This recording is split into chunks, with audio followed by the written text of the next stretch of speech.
mother of two from Jerusalem. I'm Haredi. I tried to run in the last municipal election in Jerusalem as part of Yerushalmim. In the end, didn't work out. My colleague is here from Yerushalmim, but I consider myself a Haredi feminist politician. There are two pictures on the screen. When you think of Haredim, which picture comes to your mind more? You don't have to answer me. I assume I know the answer. I know that for me, as a Haredi woman, this is the picture I would choose if I was told something about Haredim and how I imagine them. Today is the last day of Hanukkah. We're not lighting candles today. Last night was the last night for candles. But this is actually Purim. I'm not confused. This is the scroll of Esther. It's the scroll that's read on the holiday of Purim every year. The heroine of the story is Queen Esther. And this is a modern edition of the scroll in a book, very well illustrated, artistic. You might want to notice something missing from the illustrations. Someone who you would expect to see. She's not here.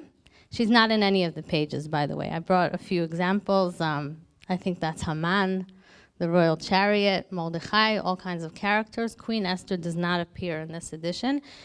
This is part of a trend that I think started about 20 years ago. When I was a child, I just turned 40. When I was a child, Haredi children's books had women in them. Very modest women, but they were there. They were illustrated. And today, in the past 20 years, women have been removed from all children's literature, not all, most children's literature. These are the two main leading Haredi websites. The reason I wanted to talk about them for a minute is because they are leading a bit of a change as far as women's visual appearance in the media. All the print media does not have women's pictures. When I was interviewed for Haredi media, my picture did not appear. If men were interviewed with me, they did appear, which obviously gives them an unfair advantage because people like to see pictures of people and they vote for people. I once made I should have shown it, but I once, I put a Facebook post and I put the picture of the article that had me interviewed and the two men that were interviewed with me, and then I put a picture of Fiona from Shrek.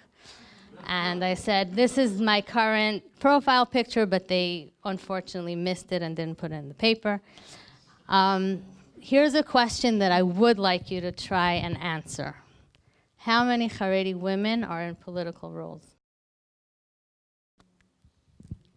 Up to 100. Choose a number.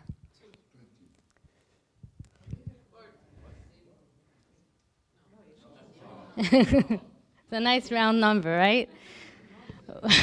There was one time when I was at the Knesset, there was a committee. There's the Committee for the Advancement of Women, headed by Aida Thomas Suleiman. And there's an interesting alliance between the Arab women and the Haredi women because we both have similar issues in certain areas of, gender equality, or rather inequality. And they were showing very, very low numbers of, municipal politics, national politics, etc. And then it came to my turn, and I had this very nice round number to present. So they're underrepresented, but we are unrepresented. These are the objections that we face when we complain, or I don't like to use the word complain, when we object to the fact that we're not at the table and that we're not making political decisions or any kinds of decisions, even the ones that affect us and our lives and our children's lives.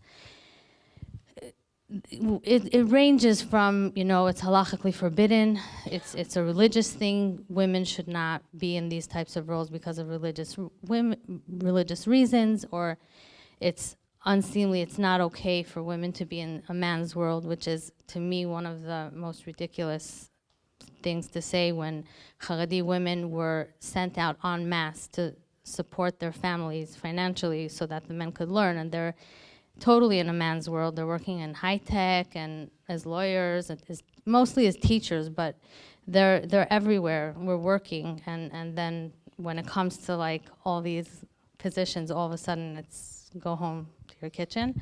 And obviously there's this is not something I think that's specifically Haredi, but maybe it's more common to say to a Haredi woman is that you should be spending more time with your family. This is the new mayor of Haifa. Her name is Einat Kalish Rotem. She is the first female mayor to be elected in Israel to one of the three big cities since the founding of the State of Israel. In 70 years, there's never been a female mayor of one of the big cities, which is Jerusalem, Tel Aviv, and Haifa. She got elected through cooperation with a few parties, but also the Haredi parties supported her, and that's how she got in.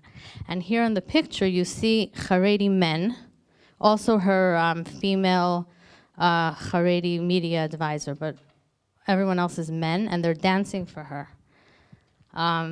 That's a picture it's ironic, it's frustrating. There's a lot to be said about that picture, but that's the current state of Haredi women. If she were Haredi, she wouldn't be in that picture. They wouldn't be dancing for her. Because she's not from our community, then it's okay to let her run.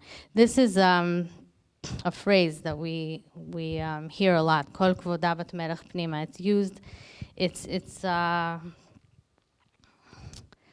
translates as the daughter of the king is glorious inside the palace, meaning you're very important, you're cherished, but inside, like don't be out in the public sphere. That's not for you. A little bit about the society that I come from, the Haredi society. These are the three heads of the parties that represent the different factions of Haredi society.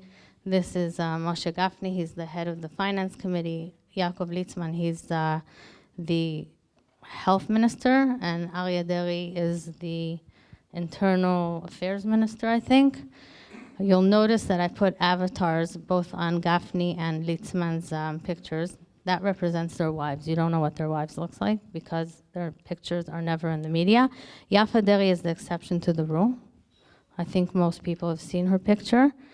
She's a public figure in the sense that she runs a big charity organization and she speaks publicly. It's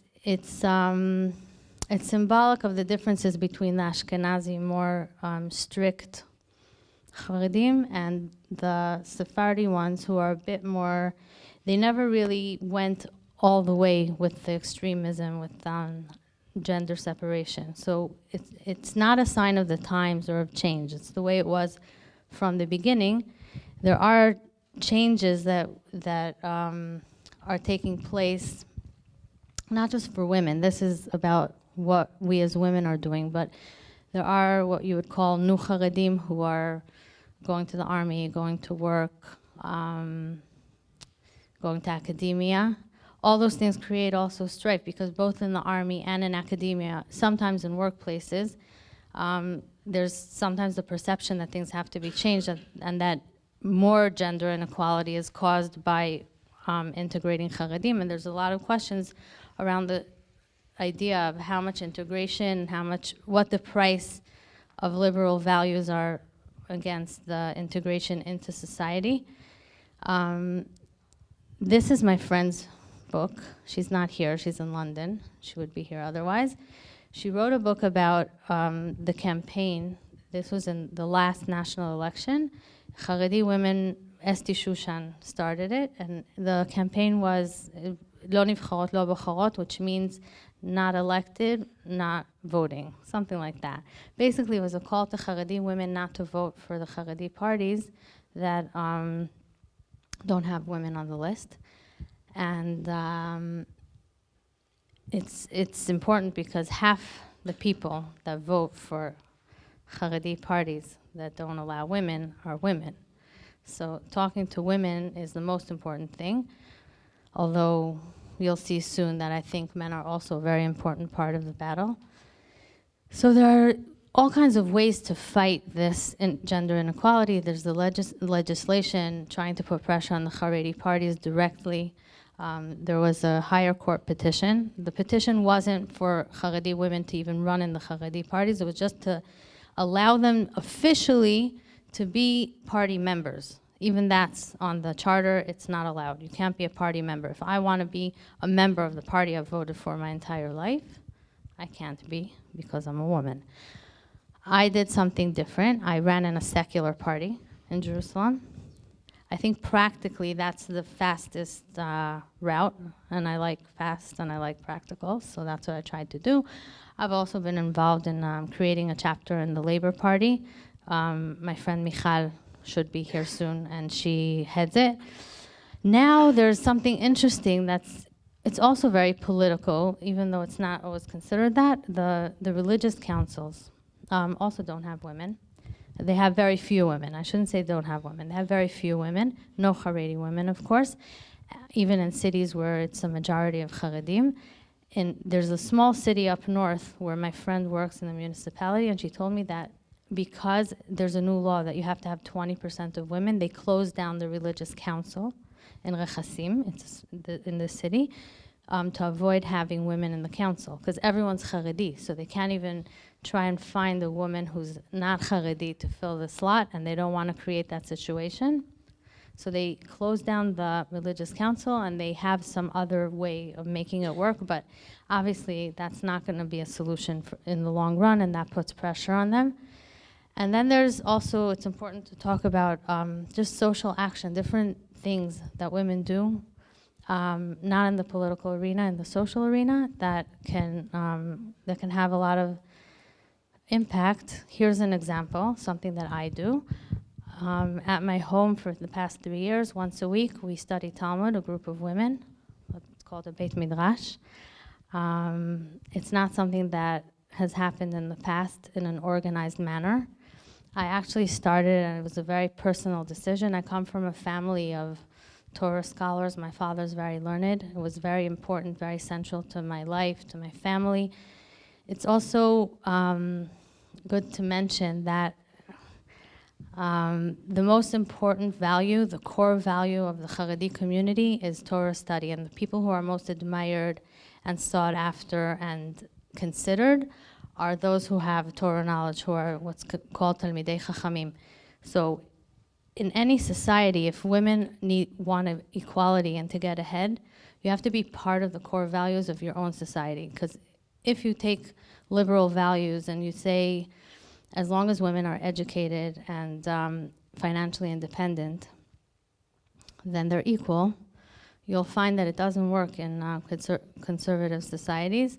The example I like to bring is not from my own society. It's from Bedouin society.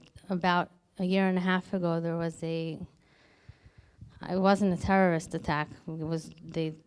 Israel decided it was a terrorist attack. It was controversial, but in any event, there was an accident where a Bedouin was killed in El-Khiran, an unrecognized village, and they interviewed his widow. And it turned out that this was the second time she was widowed, because she had been previously married to his brother, and she had many children with him. And the reason she married his brother in a second marriage was not from choice. It was because she wanted to keep her children with her.